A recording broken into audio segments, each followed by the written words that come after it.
கர்த்தருடைய பரிசுத்த நாமத்துக்கு மகிமை உண்டாவதாக. இதனாலே ஆண்டவர் நம்மோடு இடையிலும்படியாக கர்த்தருடைய கருத்துக்களை ஒப்புக்கொடுத்தினார். அவருடைய வாக்குகளை கடந்தோம். எடுத்தவர்கள் வாசிப்போம். ஆண்டவருடைய வாக்குத்தத்தத்தை வராத வாசிக்கலாம்.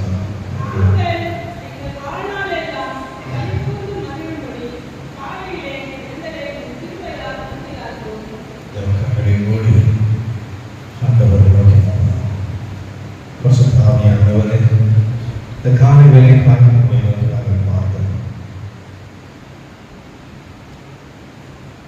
இறக்கவினாலும் இருக்கிறவினாலும் மகிழ்நாள் கர்த்தர்களை முடிசூட்டிக் கொள்வீராக. பசுத்த ஆவியின் வல்லமை, பசுத்த ஆவியின் கிருபை இவரை நடத்துவதாக. சுயமின் சாமராய் மாறப்பட்டது. தேவ ஆவியானவர் உங்களை போலி மறைத்து வெளிப்படுகிறார். உம்முடைய அக்கினி பிழம்புகளை போலித்து வசப்படுத்திட்டோம். நீர் தேசமாக வந்திருக்கிற ஒவ்வொரு பிள்ளைகளுக்கும் அது ஆசீர்வாதமாக இருக்கத்தக்கதாக கர்த்தர் தாமே தன்னுடைய வல்லமை மகிமையை பிரசன்னத்தை விளங்க செய்கிறார். ஆண்டவரே, நீர் பேசும் நாங்கள் கேட்கிறோம். இயேசு கிறிஸ்துவின் விலையேறப்பட்ட நல்ல நாமத்தில் பிதாவே, ஆமென். அல்லேலூயா. தேவ நாமம் மகிமைப்படுவதாக. நாளில் வந்திருக்கிற வழியாக இயேசு கிறிஸ்துவின் கீழ் இணைச்ச நாமத்தினாலே வாழ்த்துகிறேன்.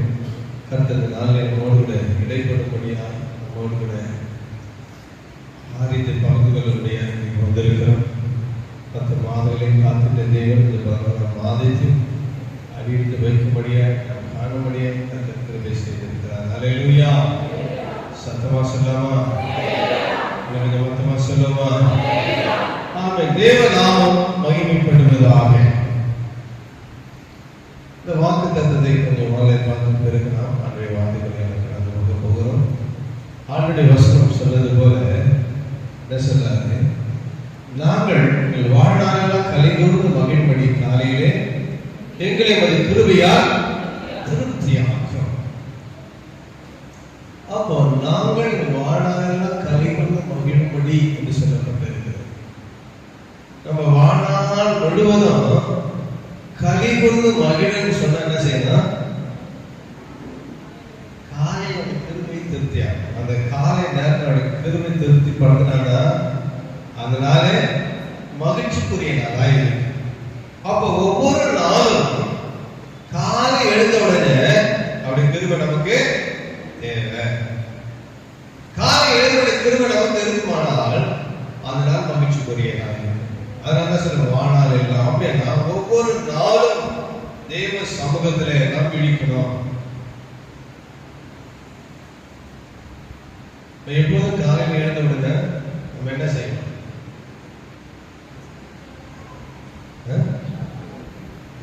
எழுந்தவன ஃபர்ஸ்ட் எல்லாரும் மொபைல தான் பார்க்கணும். எங்க தேவை ஃபர்ஸ்ட் எழுந்தவன யார் முகத்தில் வெடிக்கிறதா? போன முகத்தில். அதனால போன்ல இருக்கிறது என்ன நல்லது கெட்டது எல்லாமே நம்மளுடைய வாழ்க்கைக்குள்ளாவே வரும்.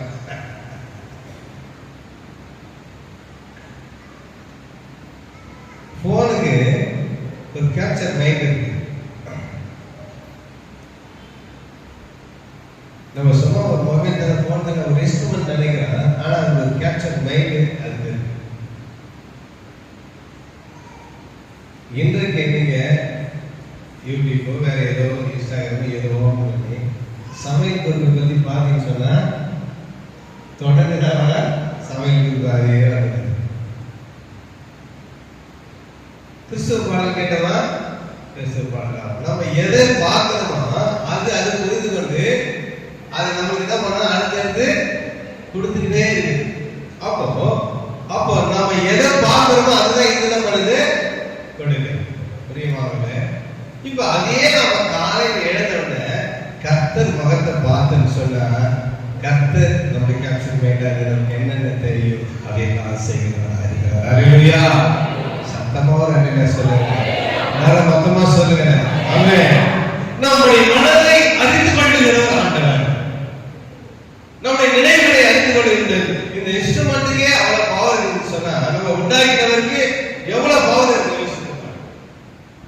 அப்ப இன்றைக்கு நமக்கு என்னென்ன தேவை என்பது ஆண்டவருக்கு தெரியும்.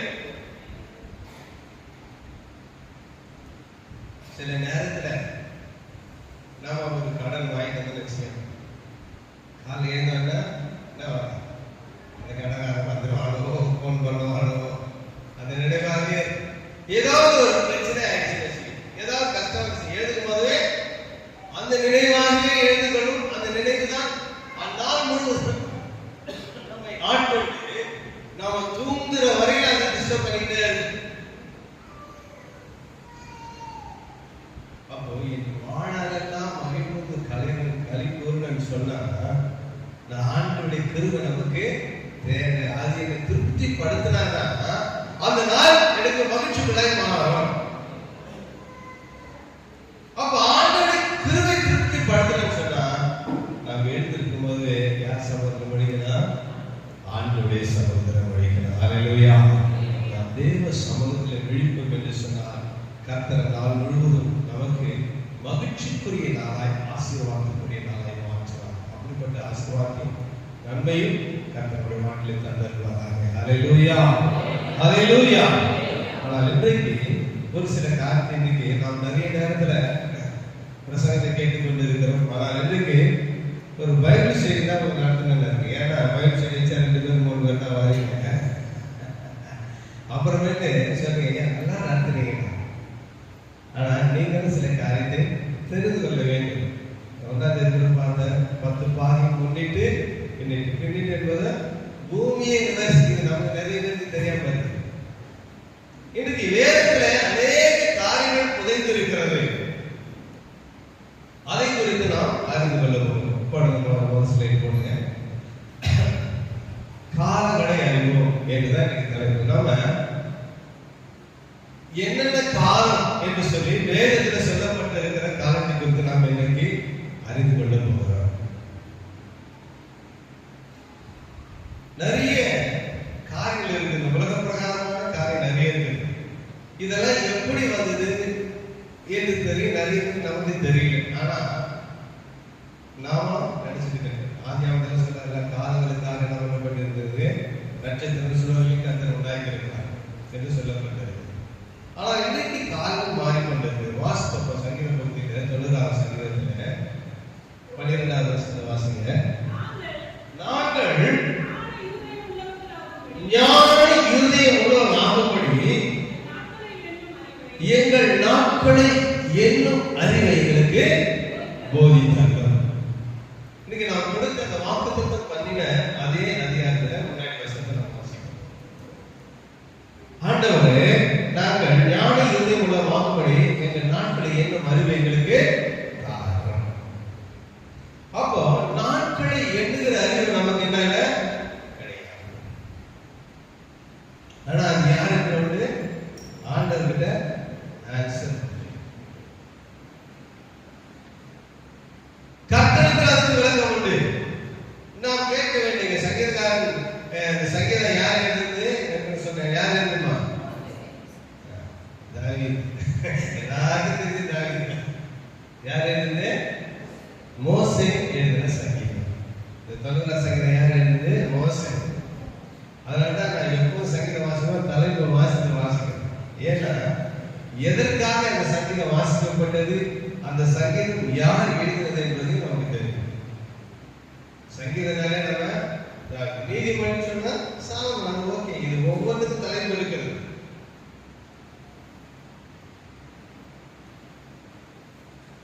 தாவீது மாத்திரமல்ல, நிறைய பேர் சங்கீதங்களை எழுதி இருக்கிறார். அவருடைய தலைப்பில் என்ன வரும்? ஒரு சில சங்கீதத்திற்கு தலைப்பில்லாத இருக்கு. தலைப்பில்லாதல தாவீது எழுதியிருப்பானோ இல்லைன்னா வேற யாரும் எழுதியிருக்கிறாங்களே தெரியல. அதனால அதுக்கு பெயர் கூடாது.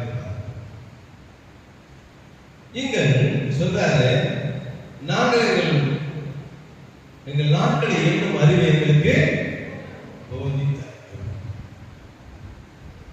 அப்போ நாட்களை என்ன அறிவு நமக்கு தேவை. இதே ஆண்டவருடைய வசனம் சொல்லுகிற வாசிக்க 1 பேதுரு 4 11 வாசிங்க.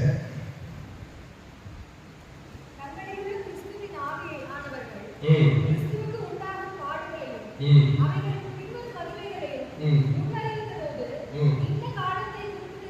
இந்த காலத்தை குறித்தார் என்பதையும் அந்த காலத்தின் விசேஷம் என்னதென்பதையும் ஆராய்ந்து பார்த்தார்கள். இதுதான் முக்கியமானது. ஆண்டவர் நாட்டில் என்ன அறிஞர்களுக்கு தாங்க கேட்கறது பெருசு இல்ல. அங்க என்ன பண்ணாங்கன்னா இந்த காலத்தை குறித்து அந்த காலத்தில் விசேஷம் என்னது என்பதை ஆராய்ந்து பார்த்தார்கள். அப்படியானா எல்லாத்துக்கும் இதுல என்ன இருக்குது? விளக்கம் இருக்குது. அப்ப பைபிள்ல இல்லாத விளக்கங்கள் ஒன்றுமே கிடையாது. அப்ப எல்லாத்துக்கும் விளக்கத்தை கொடுக்கக்கூடியது வேதத்தில் ஆராய்ந்து பார்க்கணும். நாம ஒவ்வொரு முறையும் நம்ம வேதத்தை வாசிக்கிறோம். எவ்வளவு முறை வாசிக்கிறோம்? எத்தனை முறை வாசித்தாலும் அது நமக்கு மனசுல பதியே மாட்டேங்குது. ஆனா சினிமா பாட்டு ஒரு முறை கேட்டாலும் அது நல்லா பதிஞ்சிருச்சு. பதிதோ இல்லையோ இன்ஸ்டாகிராம்லயும் ஃபேஸ்புக்ல எவன் பார்த்தாங்க எல்லாமே வச்சுட்டு அது சினிமா பாட்டுல போட்டு போட்டு நம்மளோட மைண்ட்ல ஏத்துறாங்க.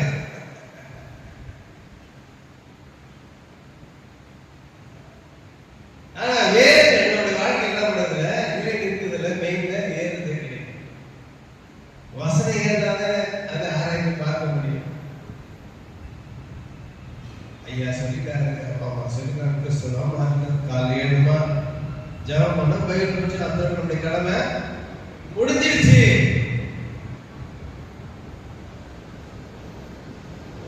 கடமை முடிவதற்காக வேதத்தை வாசிப்பதும் ஜெபிப்பதும் அல்ல. வேதத்தில் சொல்லப்பட்டிருக்கிற ரகசியங்களை நாம் புரிந்து கொள்ள வேண்டும், தெரிந்து கொள்ள வேண்டும். அதுதான் முக்கியமானது. ஒண்ணுமே தெரியாது. நான் ஏன் ஆண்டவரை ஏற்றுக்கிறதுன்னு தெரியாது, நான் ஏன் ஞானஸ்தானம் எடுக்கிறதுன்னு தெரியாது, நான் ஏன் சர்ச்சைக்கு வரணும்னு தெரியாது, நான் செத்த எங்க போகணும்னு தெரியாது. ஏன்னா எல்லாம் சொல்றாங்க அப்படின்னு நாம கேட்டுட்டு போவதுதான் நிலைமையாயிருக்கு. அப்போ இங்கே ஆதி அப்போஸ்தலரின் நாட்களிலே அவர் செய்த காரியங்கள் என்ன? எல்லாத்தையும் குறித்து சொல்லப்பட்டிருக்கிறது. தங்களிட கிறிஸ்துவின் ஆவியானவர் கிறிஸ்துவுக்கு உண்டான பாடுகளையும் அவைகளுக்கு பின்வரும் மகிமையை முன்னறிவித்த போது முன்னாடியே அறிவிச்சிட்டாரு. எப்ப சொன்னாரு? அவர் உலகத்துல வரப்போகிறார், பாடுபட போகிறார் என்று இதெல்லாம் முன்னாடி அறிவிச்சிட்டாரு. ஆனா நமக்கு தெரியாம போச்சு. தெரியாம போனதுனாலதான் இயேசு உலகத்துல வந்தவுடனே அவர் இயேசுவா நினைக்கல, அவரை குமாரனா ஏற்றுக்கொள்ளல. அன்றைக்கு மாத்திரமல்ல, இன்று வரையிலும் யூத ஜனங்கள் அவரை கிறிஸ்துவாக ஏற்றுக்கொள்ளல. முன் அறிவித்தவர்களை நாம் ஆராய்ந்து பார்க்கணும்.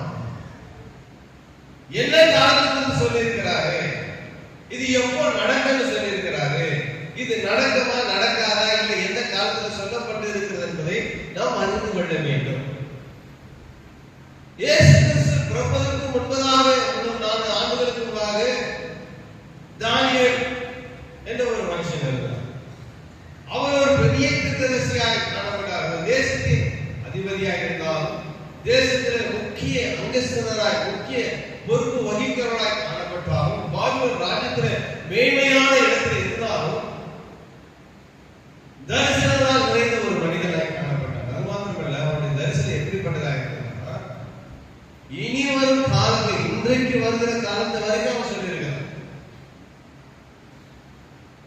சில மறைமுகமாக சொல்லப்பட்டிருக்கிற காரியம், அந்த காரியத்தை குறித்து படமாக பார்க்கிறோம். தானியேல் தீர்க்கதரிசி புத்தகம் 7ஆம் அதிகாரம் 25ஆம் வசனத்தை நாம் வாசிக்கிறோம்.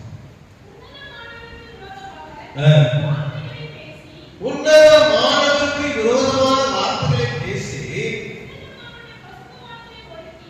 உன்னதமான பசுத்தவான்களை ஒடுக்கி காலங்களையும் பிரமாணங்களையும் மாற்ற நினைப்பாங்க. சொல்றாரு, காலத்தையும் பிரமாணத்தையும் அந்த தானத்தையும் மாற்றுவான் தலைகளாக. சொல்லப்பட்ட காலத்துக்கு மாறாக காரியத்தை செய்யும்படியாக மாற்ற போகிற ஒருவரோடு எழும்ப போகிறார்.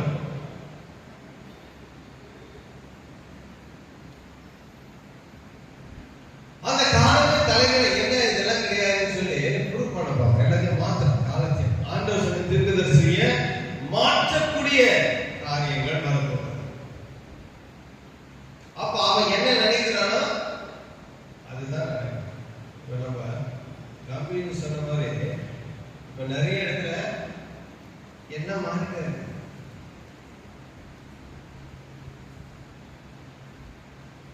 ஒரு ரோபோ மிஷின் என்ன பண்ண போகுது? கர்ப்பத்தை சுமந்து குழந்தை பெற்றெடுக்கிறது. அந்த அளவுக்கு உலகம் வளர்ச்சி ஆயிடுச்சு. இப்படியே போக போக இனி மனுஷனை தேவையான மாதிரி வந்துடும் போது கொஞ்ச நாள் அப்படிதான் நினைக்கிறேன்.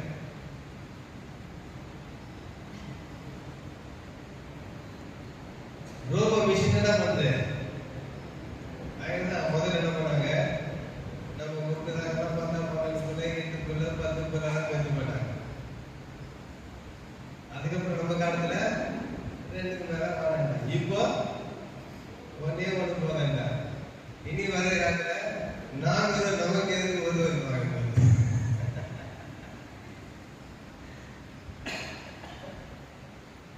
ஏன்னா இந்த கம்ப்யூட்டர் உலகம் மாறிடுச்சு. பேங்க்ல வங்கியில போனாலும் சில பிரச்சனை ஏற்பட்டா இதை தீர்த்து கொடுன்னு சொன்னா இல்ல சார் அதை மட்டுமே பண்ண முடியாது. சிஸ்டம் என்ன சொல்ல அதான் நாங்க செய்யணும். அப்போ இவன் வேலையில் அமர்ந்து இருப்பதுக்கு இருக்குன்னு தெரியல. அது என்ன சொல்ல அதான் செய்யணும். 100 ரூபாய்க்கு 1000 ரூபாய் வட்டி பண்ண கூட சிஸ்டம் 1000 ரூபாய் பண்ணி 1000 ரூபாய் கட்டி இல்லைன்னா அது ஏத்துக்காங்க. அது விஷயம்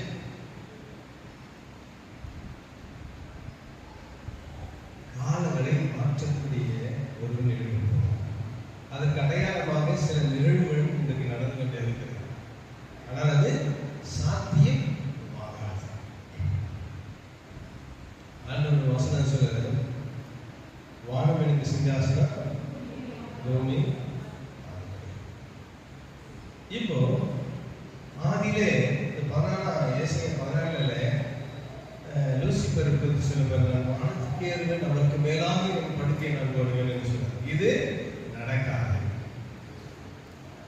அப்போ இன்னைக்கு உலகத்துல என்ன நிறைய விண்வெளியெல்லாம் போனாங்க. செவ்வாய் கிரகத்துல, நிலவுல குடியிருக்கலாம், காத்து தண்ணி இருக்கலாம், போடப்படுதா முடியாது. நினைப்பான், மாத்த நினைப்பான், ஆனா மாத்த முடியாது. ஏன்னா வேதத்துக்கு நான் சொல்றேன், சிங்காசனம் அவர்கள் அந்த இடத்துல எவனும் குடி போற முடியாது.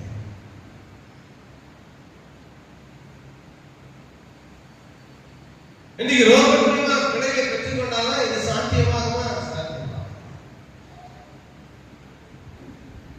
அதுக்கு கருத்துக்கு தேவை.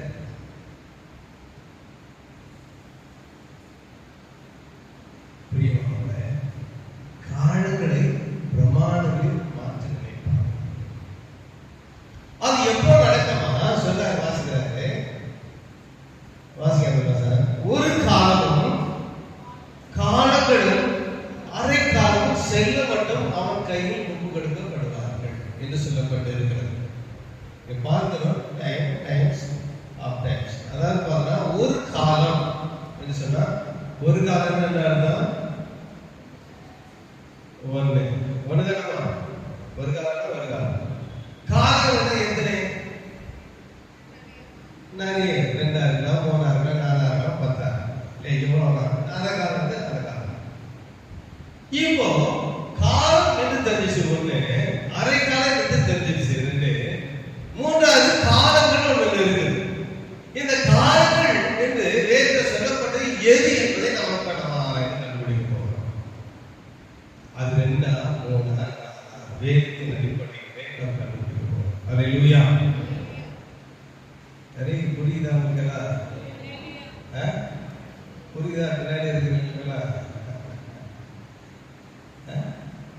கர்த்தர் நாம மகிமைப்படும். இந்த காலங்களை நாம் அறிந்து கொள்ள வேண்டும். ஏன் சொன்னா அந்த காலங்களை அறிந்து கொண்டாதான் ஆண்டுடைய வருகை, அந்திகிறிஸ்துவின் ஆட்சியை நாம் அறிந்து கொள்ள முடியும். அதற்கான ஆயத்தமாக முடியும். ஆண்டவரை சந்திக்கத்தக்கதாக நாம் புறப்பட்டு போக முடியும். இந்த காலங்களை அறிந்து கொள்ள வேண்டும். அப்போ காலங்கள் கடவுளுடைய பார்வைக்கு எப்படி இருக்கிறது, தீர்க்கதரிசியுடைய பார்வைக்கு எப்படி இருக்கிறது என்பதையும், அந்த காலங்கள் குறித்து வேதம் என்னெல்லாம் சொல்லுகிறது என்பதை குறித்து இன்னைக்கு நாம் ஆராய்வோம். வாசிப்போம். 2 பேருக்கு 1 2 வசனம் வாசிங்க. சீக்கிரமா வாசிங்க. நீங்க அதில் கூட பார்க்கலாம் சார். பைபிள் எடுத்து வாசி. பிரியமானவர்களே, கர்த்தருக்கு ஒரு நாள் 1000 வருஷம். இது தொடர்ந்து நிறைய இருக்குது. நான் அந்த சொல்ல சப்ஜெக்ட் மாறாத அதை மட்டும் நான் என்ன பேச போறேன் அதை மட்டும் நான் ஹைலைட் பண்ணி வச்சிருக்கேன். அப்போ ஆண்டவருக்கு 1000 வருஷம் எப்படியா இருக்குதா? ஒரு நாள். அப்போ 1000 இப்போ இயேசு கிறிஸ்து பிறந்து எத்தனை வருஷம் ஆச்சு சொல்லுங்க? 2000 வருஷம். இப்போ ஆண்டவர் பாருங்க 2 days தான். இதோ நான் சீக்கிரமாக வரேன்னு சொன்னாங்க. இந்த மாதிரி 2000 வருஷம் நினைக்கிறேன். ஆண்டோட பாருங்க என்ன ஆச்சு? 2 நாள் தான் ஆயிருக்கு. அப்போ 3ஆவது நாள் வந்தாலும் ஏன்னா வேதத்தில் 3, 7, 12, 40 இது ஒரு பரிபூரணத்தை குறிக்கிறது. இல்லை பிதா குமார் பரிசுத்த ஆவியானவருடைய காலத்தில் குறிக்கிறது. இப்போ கரெக்டா டோட்டல் கூட எத்தனை ஆச்சு? 2000 வருஷம் இல்லையா? ஆண்டோடைய கணக்கு பிரகாரம் இயேசு கிறிஸ்து பிறந்து 2000 வருஷம் ஆச்சு. இல்லை 25 வருஷம் ஆச்சியா? 2000 வருஷம். சரி, இப்போ ஆண்டோடைய பார்வைக்கு பார்த்தோம். 1000 வருஷம் ஆண்டோடைய பார்வைக்கு ஒரு நாள் போக. அப்போ தீர்க்கதரிசியுடைய பார்வைக்கு எப்படி இருக்குன்னு வாசிப்போம். எசேக்கியா தீர்க்கதரிசி 4ஆம் அதிகாரம் 6ஆம் வசனத்தை வாசிங்க.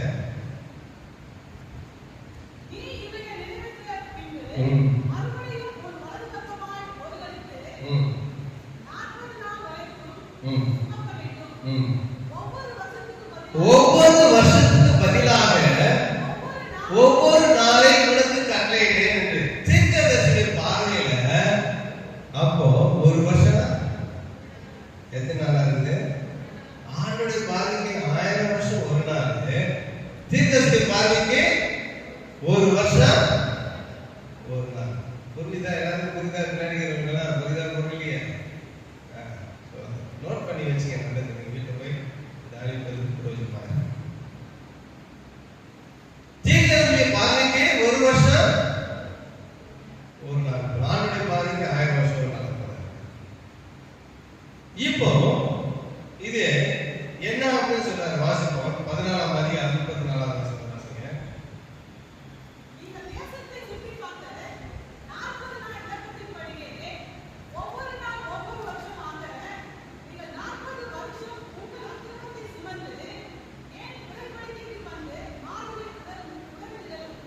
ஆமென். இது சொல்றாரு பாருங்க. ஒவ்வொரு நாளும் எப்படி மாறிச்சு? ஒவ்வொரு வருஷமா மாறிச்சு. 40 நாள் என்ன பண்ணாங்க? கானான் தேசத்துக்கு உலக பார்த்தாங்க. ஆண்டவர் சொன்னார் 40 நாள்ல எகிப்துல இருந்து கானான் தேசத்துக்கு கொண்டு போகும்னு சொல்லிட்டார். ஆனா எத்தனை நாள் ஆச்சு? 40 வருஷமா மாறிச்சு. 40 நாள் 40 வருஷமா ஆயிடுச்சு. அப்போ வேதத்தின் அடிப்படையில், தீர்க்கதரிசியின் அடிப்படையில ஒரு வருஷம் ஒரு நாளுக்கு ஒப்பனையாய் சொல்லப்பட்டு இருக்கிறதை வாசிக்கும். இப்போ ஒவ்வொரு வருஷம் காணப்பட்டாச்சு. இப்போ மாசத்தை குறித்து நம்ம ஆராய போறோம். நமக்கு வருஷத்துல எத்தனை மாசம் இருக்கு? எப்படி 12 மாசம்? எப்படி தெரியும்? காலண்டர் பார்த்து கண்டுபிடிச்சது. காலண்டர் பார்த்து 12 மாசம். ரோமர் காலத்துல எத்தனை மாசம் இருந்துச்சு தெரியுமா? இயேசு கிறிஸ்து பிறக்கும் போது ரோமர் தான் இருந்தார்.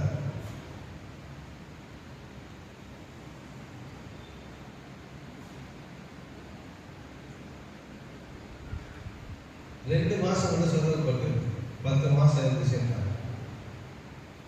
ஜூலியஸ் சீசர் வரும்போது அவர் பேரை உள்ள நுழைச்சார். அதான் ஜூலை மாசம். அதுக்கப்புறம் அகஸ்துராயன் என்று சொல்லப்பட்ட அகஸ்துராயன் அரசாங்க ரோம சாம்ராஜ்யம்.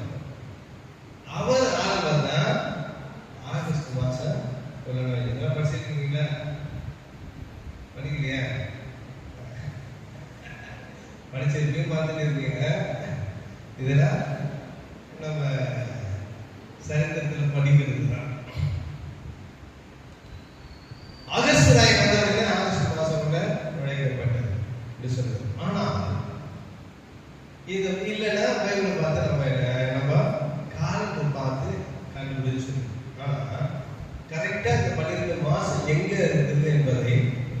வேதத்தின் அடிப்படையில் நாம் ஆராய வேண்டும். வாசிப்போம். 1 ராஜாக்களின் புஸ்தகம் 4ஆம் அதிகாரம் 7வது வசனத்தை வாசிப்போம். ராஜாவுக்கு அரண்மனைக்கு வேண்டிய உணவுப் பொருட்களை சேர்க்கிற 12 மணியக்காரர்களே சாலொமோனுக்கு இஸ்ரவேல் தேசமெங்கும் வைக்கப்பட்டிருந்தார்கள். அவர் மாதத்துக்கு ஒவ்வொருவராக வருஷம் முழுவதும் பராமரித்து வந்தார்கள். எத்தனை பேர் இருந்தாங்கன்னா 12 பேரை வச்சிருந்தாங்க. 12 பேர் வருஷத்துக்கு ஒரு தடவை ஒவ்வொரு மாசத்தை கணக்க ஒவ்வொருத்தர் அங்க சொன்னாங்க. அப்ப சாலமன் காலத்திலே கண்டுபிடிச்சு. அப்ப சாலமன் காலம் என்ன இருந்ததுக்கு 12 மாசம் இருந்துச்சு. 12 மாசத்துக்கு 12 மணிக்காரங்க கணக்கு ஒப்பிக்க வேண்டும். அந்தந்த 12 பேரு ஒவ்வொரு காரியத்துக்காக நியமிச்சு வச்சிருக்காங்க. ஒவ்வொரு சில கணக்கு ஒவ்வொரு வருஷத்துடைய கணக்க ஒரு மாதத்துடைய கணக்கை ஒப்பிக்கணும். இன்னொருத்த அந்த மாதத்துடைய கணக்கை ஒப்பிக்கணும். அப்படி 12 மணிக்காரர்கள் இருக்கார்கள். அப்போ இப்ப புரிஞ்சிச்சா? வருஷத்துல எத்தனை மாசம்? 12 மாசம். இப்ப நாம தேவனுடைய பிள்ளையா இருக்கிறபடி இந்த உலகம் எல்லாம் யாரால் உண்டாக்கப்பட்டு இருக்கிறது? ஆண்டவரால் உண்டாக்கப்பட்ட வானம், பூமி, நாட்கள், வருஷங்களை பார்ப்பதற்காக சுடர்களை கர்த்தர் உண்டாக்கியிருக்கிறார். அப்போ ஆண்டவர் என்ன சொல்கிறாரோ அதான் உண்மை. அப்ப ஆண்டவர் வசனம் என்ன சொல்கிறாரோ அப்ப வேதத்தின் அடிப்படையில நமக்கு சொல்லப்பட வேண்டும். வேதத்தின் அடிப்படையில் எது சொல்லப்படுகிறதோ அதுதான் உண்மையானது. அப்ப வேதத்தின் அடிப்படையில் சொல்லப்பட்டிருக்கிற காலங்கள் 12 மாதங்கள் ஒரு வருஷத்துக்கு என்று இப்ப நம்ம கண்டுபிடிச்சோம். அதே மாதிரி நடந்து வரணும். ஒரு மாசத்துக்கு எத்தனை நாள்? 30. எப்படி தெரியும்? காலண்டர்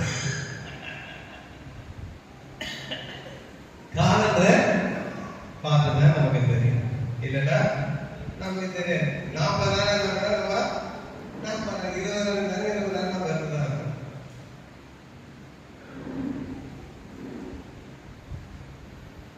அப்ப காலத்தை பார்த்துதான் நமக்கு தெரிஞ்சிட்டோம்.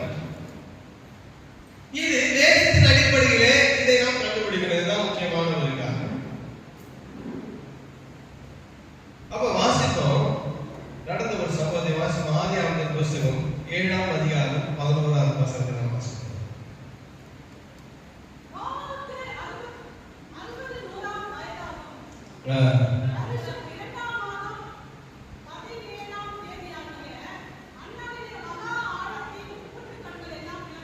இங்க பாருங்க, ஒரு பெரிய மழை பெய்யுது. நோவாடு காலம் எவ்வளவு நாள் மழை பெய்யுது? 40 நாள் மழை பெய்ஞ்சதுன்னு சொல்றாங்க.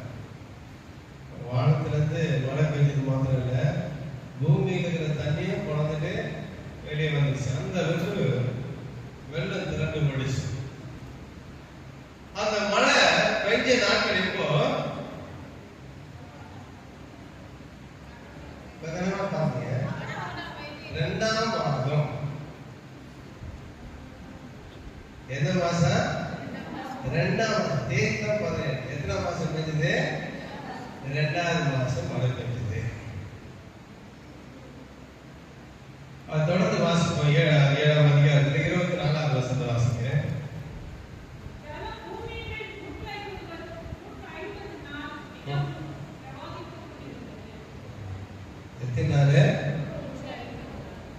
ஜலம் பூமி மேலே 150 நாள் மிகவும் பிரகாசித்துக் கொண்டிருந்தது.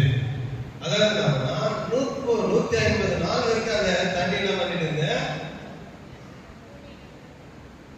குழந்தை. அது இன்னொரு அதிகாரத்தை வாசிப்போம். 8ஆம் அதிகாரம் 3-4 வாசிங்க.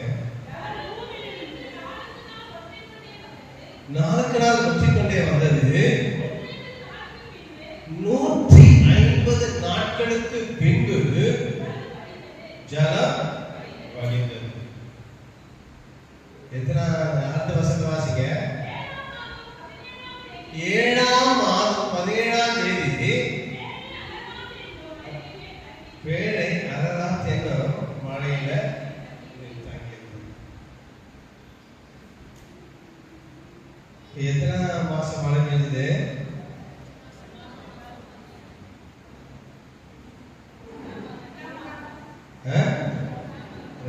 மாசம் 15. இப்ப மொத்தம் எத்தனை நாள் சொன்னாரு? 150 நாள். வணிந்து கொண்டு எத்தனாம் தேதி வணிஞ்சது? 7ஆம் மாசம். 2க்கும் 7க்கும் உள்ள அடுத்த ஸ்லைட் போடுமா?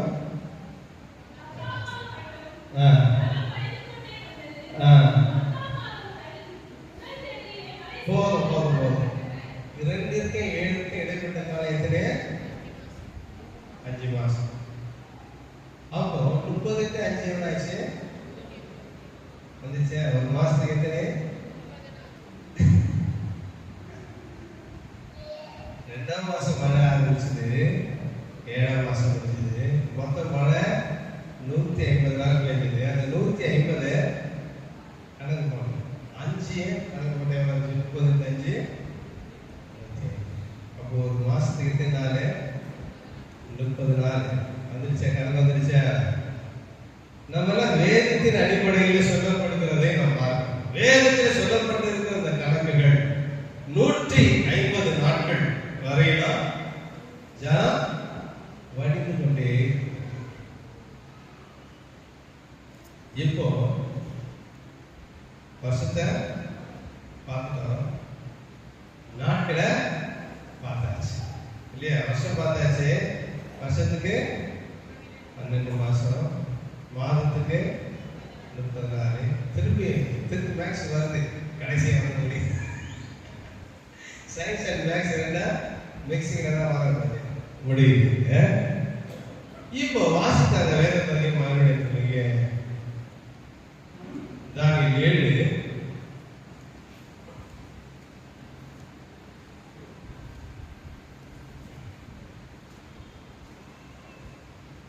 இங்க பார்க்கிற வாசிங்க. அவர்கள் ஒரு காலமும் காலங்களும் அரை காலமும் செல்லும் என்று சொல்லப்பட்டிருக்கிறது. இங்க பார்க்க போறோம், காலம் என்பது ஒரு ஆண்டு.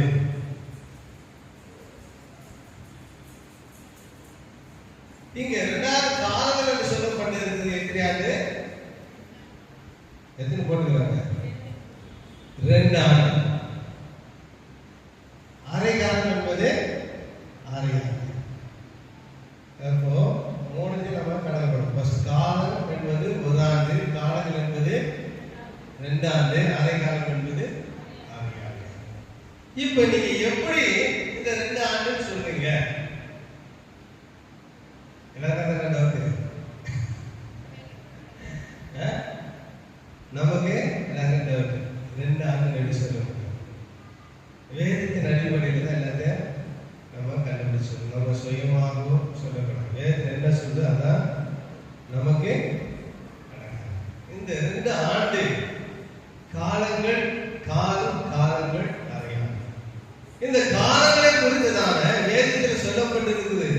தானியேல் சொல்லுகிற அந்த தீர்க்கதரிசனம் பின்னாட்களே நடக்க போகிற சம்பவத்துக்கு அடையாளமாக இருக்கிறபடினாலே கடைசியா யோவானுக்கு வெளிப்படுத்தின விசேஷத்திலே அதற்கான விளக்கத்தை அங்கே கொடுக்கிறதை நாம் பார்க்கிறோம்.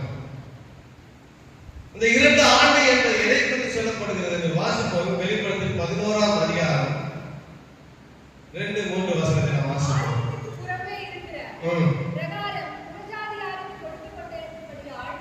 அதை அடவாய் புறம்பாக்கி போடு. பரிசுத்த நகரத்தை அவர்கள் 42 மாதம் அளவும் மிதிப்பார்கள். என்னுடைய 2 சாட்சிகளும் 2 உடுத்து வஸ்து கொண்டு 1260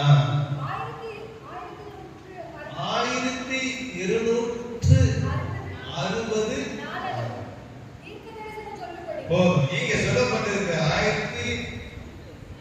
1200 100 இல்ல 200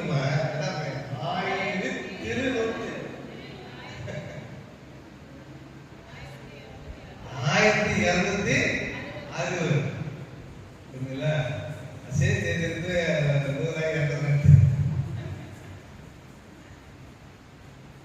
1260.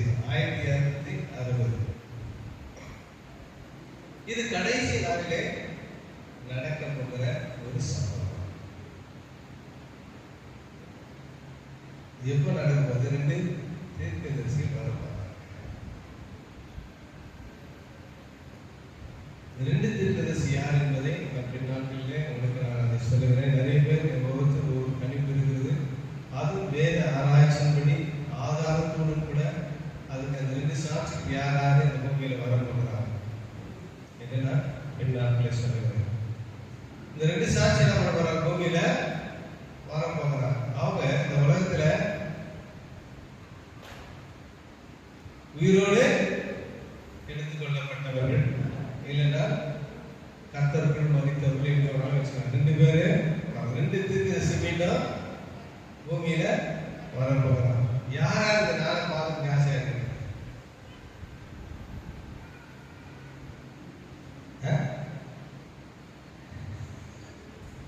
தூக்கலாம்டா, தூக்கலாம் நம்ம மாட்டிக்கிறோம். இந்த நாட்டில் எப்ப நடக்கும் போது அந்திகிறிஸ்து ஆட்சி நடக்க போகுது. அது வரைக்கும் நீங்க இருக்க போறீங்க. அதற்கு முன்பதாக ஆண்டுடைய ரகசியம் வருகிறது. அப்பெல்லாம் நம்ம மேல போய் எந்த தீர்க்கதரிசி தான் வந்து எல்லாம் பண்ணிட்டு போட்டோம். நம்ம அதனால எங்க இருக்கலாம்? தேவனோடு கூட மத்திய ஆகாயத்துல அவரோடு கூட 7 வருஷம் ஆளுகை செய்யும். நம்ம சந்தோஷமா விருது ஆண்டவருக்கு ஆயத்தம் பண்ணி வச்சிருக்கிறோம். அந்த விருது வீட்டுல இருக்கோம். அந்த நாள் பூமியில இருந்து ஆந்திகிறிஸ்து கிட்ட அவசரப்படுறோம். அப்போ இந்த 2 சாட்சிகள் வரப்போகிறது. அந்த 2 சாட்சிகள் வருகிற காரணங்களை குறித்து வேதம் சொல்கிறது. 2 சாட்சியா யாருக்காக வரணும்னு சொன்னா இஸ்ரவேல் ஜனங்களுக்காக மாத்திரம் வராங்க. சில வேத ஆராய்ச்சியாளர் சொல்கிறாங்க. சரியா? அதுக்குரிய ஆதாரத்தை நம்ம பார்க்கணும். ஏன்னு சொன்னா அந்திகிறிஸ்துடைய ஆட்சியில புறஜாதிய ரட்சிப்பு இல்லைன்னு சொல்றாங்க. அது எந்த அளவுக்கு உண்மை புரியல. வேத சிலர்லாம் ரகசியமா இருக்குது, சிலர்லாம் புரியாம இருக்கிறது. ஏன்னு சொன்னா புறஜாதிய ரட்சிப்பு நிறைவேறுகிற வரையிலும் ஆண்டுடைய வருகை வராதுன்னு சொல்றாரு. அப்போ புறஜாதிய ரட்சிப்பு நிறைவேறிச்சு சொன்னா ஆண்டுடைய வருகை இருக்கும். அப்போ புறஜாதிய ரட்சிப்பு எப்ப கொடுக்கப்பட்டு இருக்கிறது? இந்த கிருபையின் காலத்தில் கொடுக்கப்பட்டு இருக்கு. அப்படின்னா புறஜாதியா உலகத்துல இஸ்ரவேல் அல்லாத யூதர் அல்லாத இருக்கிற எல்லாருமே புறஜாதியார் தான், அவங்களை தவிர. அப்போ உலகமே புறஜாதியார் புற மக்களுக்கெல்லாம் ரட்சிப்பு எங்க இருக்குது? சுவிசேஷம் அறிவிக்கப்பட்டு ரட்சிப்பு நிறைவேற வரையும் கர்த்தர் பொறுத்திருக்கிறார்கள். உலகமெங்கும் சுவிசேஷம் அறிவிக்கப்பட்டார் அப்படின்னாலே வரமாட்டேன்னு சொன்னார். அப்ப புறஜாதி ரட்சிப்பு நிறைவேறின பிறகு யூத ஜனங்களுடைய ரட்சிப்பு நடக்கும். அந்த யூத ஜனங்களுடைய ரட்சிப்பு நிறைவேறுகிற காலம் தான் அந்த அந்திகிறிஸ்து ஆட்சி. ஏன் சொன்னா இந்நாள் வரையிலும் யூதர்கள் கிறிஸ்துவை மேசியாவாக ஏற்றுக்கொள்ளாமல் இருக்கிறார்கள்.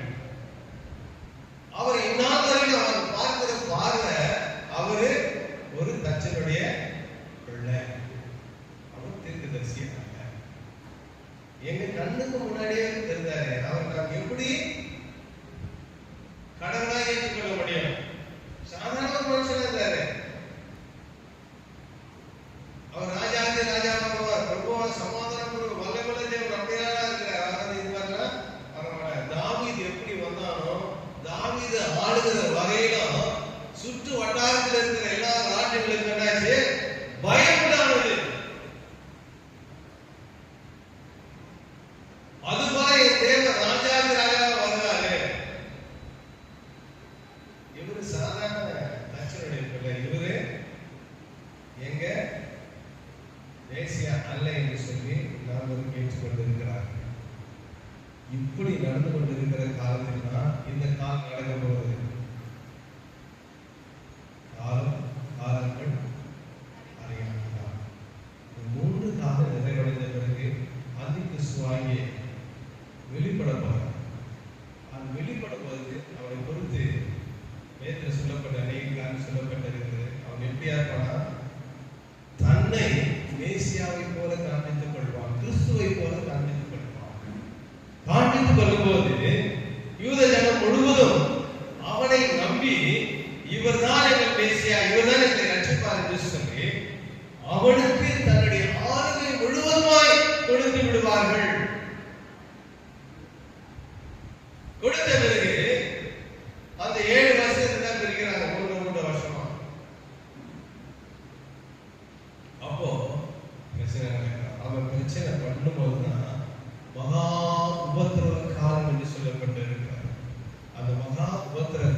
இருக்கு பார்த்தா இப்போ தச்சபிள்ளைன்னு சொன்னாங்க பாரு, அந்த மேசியாவை நினைப்பாங்க. அவர்தான் மெய்யான கிறிஸ்து. என்று எப்போ அவங்க நினைக்கிறாங்கன்னா அந்த நேரத்தில் தான் இந்த 2 சாட்சிகள் இந்த பூமியில வந்து இறங்கி அந்த இஸ்ரவேல் ஜனங்களுக்கான ரட்சிப்பின் சுவிசேஷத்தை அறிவித்து இயேசு கிறிஸ்துவின் வாழ்க்கை வரலாறு குறித்து அறிவித்து பிறகு அவர்கள் மறைந்து போவார்கள் என்று வேதம் சொல்லுகிறது. பிரியமானவர்களே, இந்த கடைசி காலம் இப்ப இவர்கள் காலம் சொல்லப்பட்டிருக்கிறது 1260 நாள். இதை குறித்து மீண்டும் இன்னொரு வசனத்துல சொல்றாரு. வெளிப்படுத்தல் 12ஆம் அதிகாரம் 6ஆம் வசனத்தை வாசிங்க.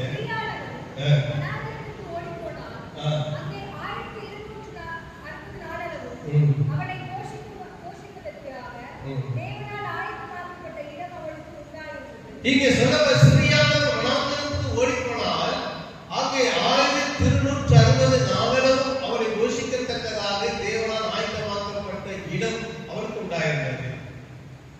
அப்போ 1260 நாள் வரையிலும் அவர் போஷிக்கப்படத்தக்கதான ஒரு நாள் உண்டாக்கப்பட்டது. யாரு? யூத ஜனங்கள், இஸ்ரவேல் ஜனங்கள் என்று சொல்லப்பட்டது. தாயானவள் இஸ்ரவேல் யார் என்று போனோம். இந்திய தேசம் என்ன சொன்னோம்? இந்திய தாய். அப்போ உலகம் முழுவதற்கும் அவள் தாயானவளாக இருக்கிறார். அவள் நிமித்தம் உலகம் முழுவதற்கும் சுவிசேஷம் அறிவிக்கப்படுகிறது.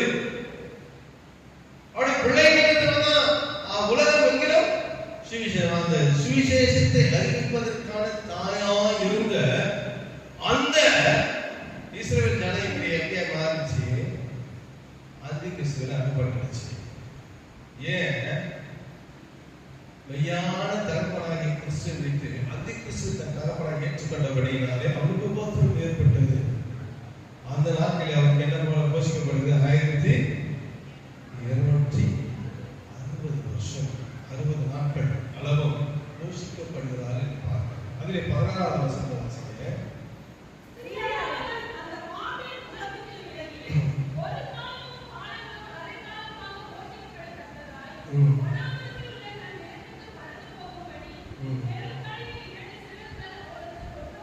ஓகே, இப்போ தானியேலுக்கு சொல்லப்பட்டதற்கான விளக்க உரை நம்ம இங்க முடிக்க போறோம். தானியேல் சொல்றாரு, என்ன சொல்றாரு? ஒரு காலமும் காலங்களும் அரை காலமும் என்று சொல்றாரு. அப்போ இந்த காலத்தை குறித்தான விளக்க உரை இங்கே கொடுக்கிறதை பார்ப்போம். அதுதான் முதல்ல என்ன பார்த்தோம்? மாசத்தை பார்த்தோம், நாட்களை பார்த்தோம். இப்போ காலம் என்பது ஒன்று குறிக்கப்பட்டிருக்கிறது. இரண்டாவது காலம் என்னன்னு தெரியல. மூன்றாவது அரை காலம் தெரிஞ்சிச்சு. இந்த இரண்டாவது என்ன காலம் என்பதை குறித்து நாம் அறிந்து கொள்ள போகிறோம். இங்கே தானியேலுக்கு சில மகாபத்திர காலம் நிறைவேற போகிறது. அதற்கான ஒரு கால குறியீடை சொல்கிறார். காலம், காலங்கள், அரை காலம் என்று சொல்லப்பட்டிருக்கிறது. அப்போ 3 பிரிவு நிமித்தமாக இந்த உலகத்தில் நடக்க போற சம்பவங்கள், உபத்திர சம்பவங்கள், இந்த காலம் நிறைவேறுகிற வரையிலும் ஆண்டுடைய வருகை இருக்கா? அதாவதுன்னா வகைங்கிற வருகை சொல்லு. இதுக்கு முன்னாடி ஆண்டுடைய ரகசிய வருகை முடிய போகிறது. இந்த வகைங்கிற வகைக்கான ஒரு காலம் குறியீடை சொல்கிறார். காலம், காலங்கள், அரை காலம் என்று சொல்லப்பட்டது. இந்த காலத்திற்கு சொல்ல போஷிக்கப்படத்தக்கதான் வனாந்தரம் தன் இடத்திற்கு பறந்து போகும்படி அவருக்கு கொடுக்கப்பட்டது.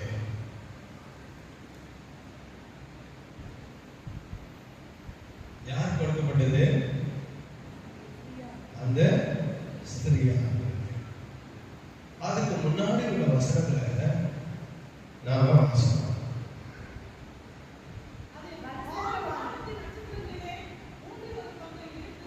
இல்ல அது முன்னாடி 6ஆம் வசனத்துல தான் வாசித்தோம். 1260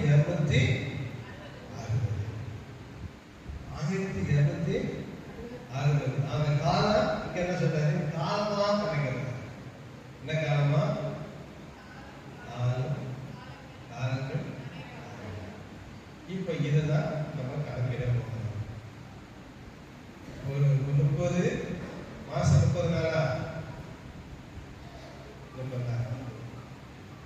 ஒரு 12 மாசம் ஆச்சு, 5 மாசத்துக்கு 360 நாள் 360 நாள் ஆச்சு. அப்போ ஒரு வருஷத்துக்கு எடுத்துட்டாரு 360 நாள். அப்போ 360ல பாதி எவ்வளவு ஆச்சு? 180. என்ன உங்ககிட்ட 10,000 ரூபாய் கடன் போக மாட்டேங்குது. லட்ச லட்சமா ஆட்டு உங்களுக்கு எல்லாம் கொடுக்க இருக்கிறாரு. இப்பவே நீங்க இருக்க 180. அப்போ 360 180 கைசில மிச்சம் எவ்வளவு இருக்கு?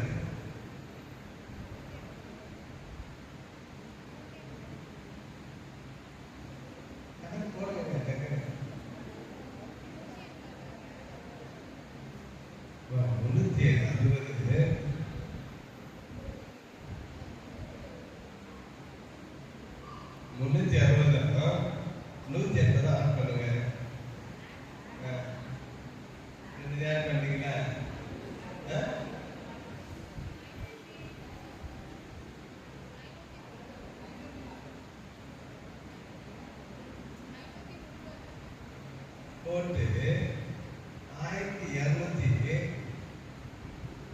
ஆகுது. லெஸ் பண்ணுங்க. என்ன பிள்ளைங்க படிக்கிற பிள்ளைங்க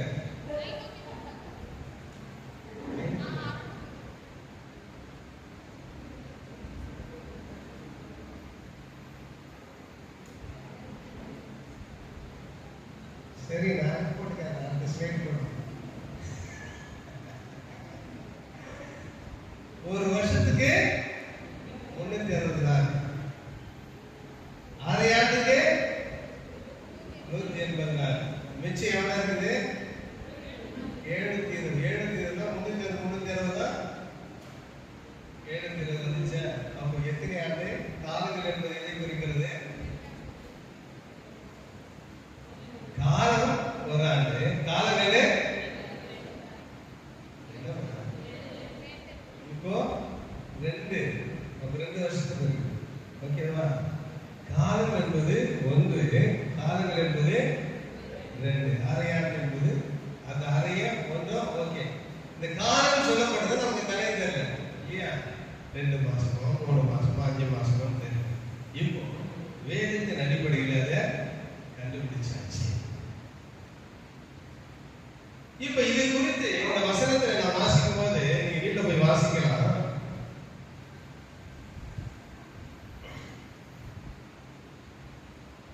வெளிப்பட்டு நான் கொடுத்திருக்கிறேன் பாருங்க. இந்த அதிகாரத்துல பின்னாடி எல்லாம் நீங்க போய் வாசிக்கலாம். மொத்தம் அதுக்கு எத்தனை வருஷம் ஆகுது? எத்தனை வருஷம் ஆச்சு? மொத்தம் எங்கே 1260 டோட்டல். மொத்தம் 3 வருஷம். 3 வருஷம் கரெக்டா வந்துச்சுங்களா? அப்ப ஆண்டவர் இந்த பூமியில அந்திகிறிஸ்து கையில கொடுக்க போகிறார். அந்திகிறிஸ்து ஆட்சி எத்தனை ஆண்டு நடக்கும்போது? 7 வருஷம். இந்த 7 வருஷத்தை 2ஆ பிரிக்கிறார். முதல் 3 வருஷம் உபத்திர காலமும், 2வது 3 வருஷம் மகா உபத்திர காலம். 3 இந்த மகா உபத்திர காலம்லாம் போஷிக்கப்படத்தக்கதாக பாதுகாக்கப்பட்டாக யூதர்கள் என்று பார்க்கிறார். ரட்சிப்பாக நிறைவேறுகிறதை பார்க்கிறார். அவன் மகா கோபம் கொண்டு என்ன பண்ணாங்க? எல்லா டோட்டல் வேண்டுக்குள்ள இறங்கும் இறங்கி எல்லா இடங்களும் அவன் உபத்திரப்படுத்த ஆரம்பித்து விடுவான். இது மகா உபத்திர காலம். இந்த 3 ஆண்டு காலம் நடக்கும் போது இன்னைக்கு தானியேல் தீர்க்கதரிசி சொல்லப்பட்ட அந்த சம்பவம் வெளிப்படுத்தல் கொடுக்கப்பட்டிருக்கிறது. காலம், காலங்கள், அரைக்காலம். காலம் என்பது ஒன்று, அரைக்காலம் என்பது அரைக்காலம். இந்த காலம் என்பது நமக்கு ஒன்றும் புரியாத ஒரு குழப்பமான ஒரு சூழ்நிலையில் இருந்துச்சு. அதை இன்றைக்கு வெளிப்படுத்தல் மூலமாக நாம் அறிந்து கொண்டிருக்கிற 160 காலம். அது எதை குறிக்கும் போது போது அது எத்தனை ஆச்சு? 2 வருஷத்துக்காக காணப்படுது. அப்போ மொத்தம் 3 வருஷ காலங்கள் மகாபத்திரத்தில் பிரியமானவர்களே, இன்னைக்கு வேதத்துல நாம் அறிந்து கொண்டிருக்கிற இந்த காரியங்கள் நம் காலத்தை குறித்து அறிந்திருந்தால் காலம் என்பதை நாம் அறிந்து கொண்ட 1, அரை காலத்தை அறிந்து கொண்ட 2, இந்த நடுவில் இருக்க காலங்கள் எத்தனை காலங்கள் என்று நமக்கு தெரியாது. 3, 4, 5 ஆனா எனக்கு தெரிஞ்சிச்சு அது வேதத்தின் அடிப்படையில அது 2 என்பதை நாம் கண்டுபிடித்து விட்டோம். 1, 2 மொத்தம் 3 வருஷங்கள் சொல்லப்பட்டாங்க. இந்த 3 வருஷங்கள் நம்ம கண்டுபிடிச்சோம். பிரியமானவர்களே, இந்த காலத்தை இன்றைக்கு அறிந்து கொண்டு இருக்கிற பிரியமான சகோதரி சகோதரி, இந்த காலத்தை நாம் ஏற்று ஆராய்ச்சி நிமித்தமாக ரகசியத்தின் நிமித்தமாக நாம் அறிந்து கொண்டு புரிந்து கொண்டு இருந்தால் இதெல்லாம் இது தெரிந்து வேண்டும் என்பதற்காக அல்ல, அந்த காலம் வருவதற்கு முன்பதாக நீங்கள் ஆயத்தப்பட வேண்டும் என்பதை தேவனுடைய நோக்கமாய் தேவனுடைய சுத்தமாய் இருக்கிறார். எத்தனை பேர் அவருடைய வருகைக்கு நாம் ஆயத்தமாகிறோம்? கர்த்தருடைய வருகை மிக சமீபத்தில் இருக்கிறது. கர்த்தருடைய ஆவி இன்னும் சீக்கிரத்தில் வரப்போகிறது. நாம் காலங்களை அறிந்து கொள்வது பெரியதல்ல. இன்றைக்கு காலத்தை குறித்து நாம் அறிந்து கொண்டு இருக்கிறோம். ஆனால் அந்த காலத்துக்கு முன்பதாக ரட்சிப்பின் அனுபவத்தை பெற்றிருக்கிற பிரியமான சகோதரி சகோதரி, ஆண்டவரை சந்திக்க நீ ஆயத்தமாக இருக்கிறாய். இன்றைக்கு இந்த நிமிஷத்தில் ஆண்டவர் வருவாரா? எத்தனை பேர் அவரை சந்திக்க ஆயத்தமாக இருக்கிறீர்கள்?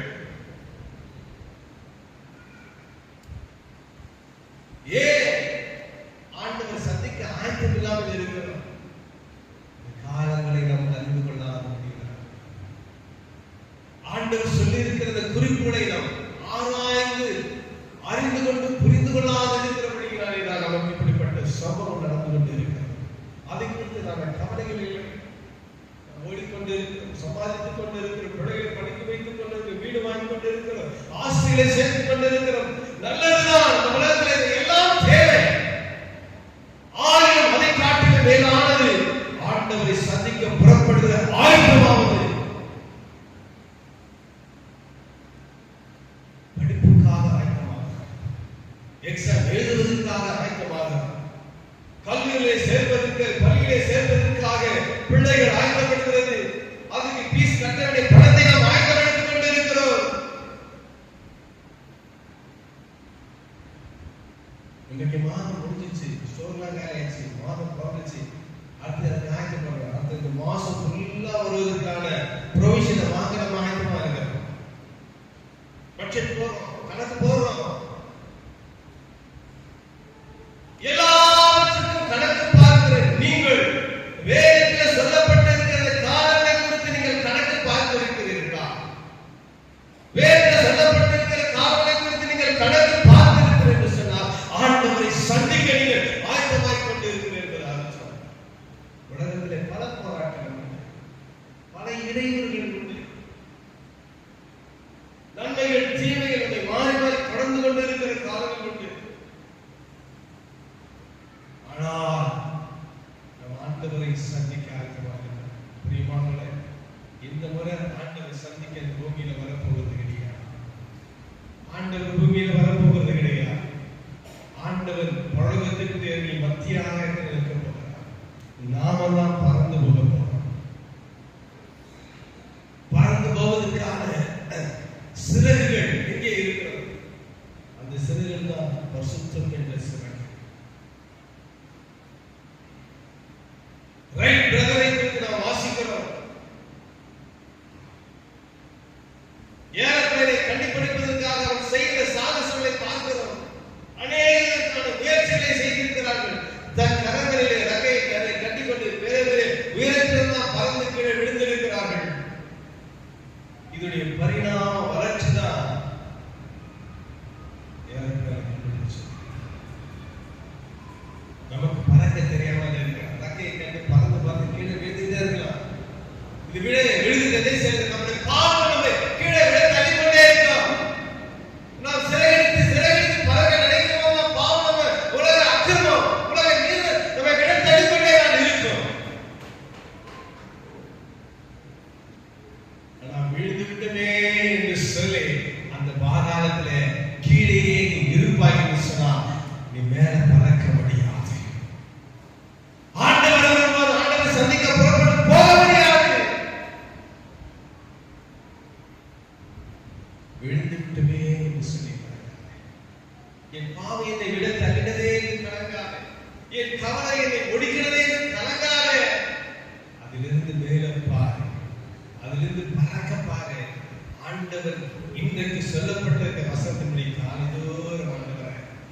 என் வாழாக மகிழ்ந்து கலிகூறும்படியாய் கர்த்தாவே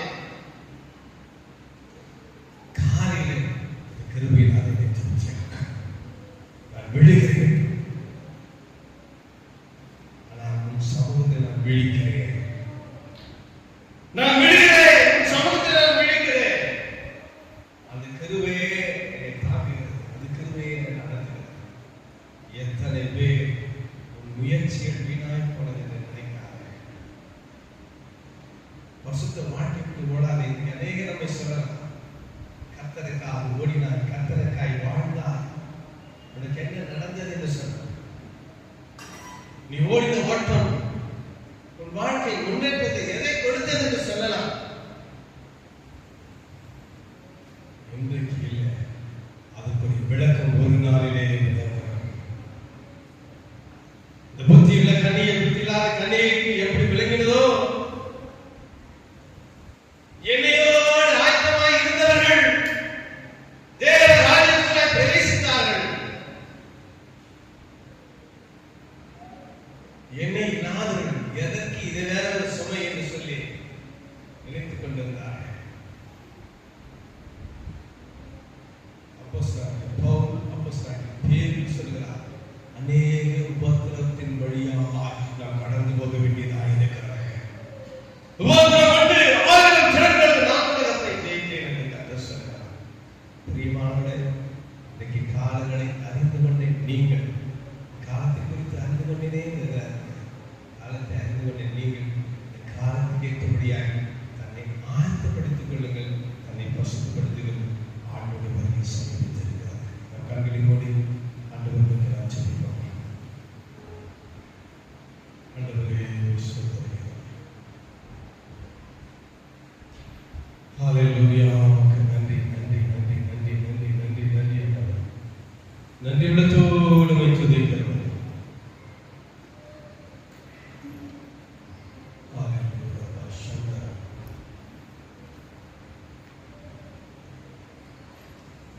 Jesus. இன்னைக்கு நான் புறப்பட்டு போகிற பாதை ஆண்டவருடைய வருகை நோக்கி ஓடுகிற பாதையாக காணான் தேச பயணம் அது, நாம் காண போகும் புது தேசம் அது. எல்லாம் சேர்ந்து பண்ணலாம். காணான் தேச பயணம் அது, நாம் காண போகும் புது தேசம் அது.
Hallelujah.